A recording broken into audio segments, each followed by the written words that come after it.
একবারে একটা ফুচকা খেতে না পারলে ফুচকা খাওয়ার মজাই বোঝা যাবে না। আর এই যে মেলার ভিতর, মার্কেটের ভিতর, রোডের পাশের ফুচকার যে একটা টেস্ট, আর এই যে দাঁড়িয়ে দাঁড়িয়ে খাওয়ার একটা মজা, এই মজাটা না বাড়িতে বানিয়ে কোথায় পাবো?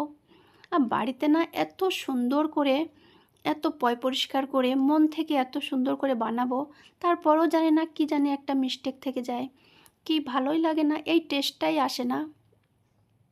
আর আমাদের বাড়িতে না ছেলেমেয়ে সবাই ফুচকা খেতে খুব পছন্দ করে, কিন্তু ওদের তো মার্কেটের ভিতর থেকে খেতে দিই না, বাড়িতেই তৈরি করে দিই। বাড়িতে তৈরি করে দেওয়ার পরও কিন্তু সেই মজাটা আসে না। বাচ্চাদের তো সামলিয়ে নিই বাড়িতে বানিয়ে দিয়ে, কিন্তু নিজেকে সামলাতে পারি না।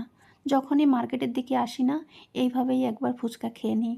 কর্তামশাই খেতে দিতে চায় না, মানা করে, কিন্তু তারপরেও জোর করে খেয়ে নিই। আমার মতো মার্কেটে দাঁড়িয়ে ফুচকা খেতে কে পছন্দ করেন, কমেন্ট করে জানাবেন।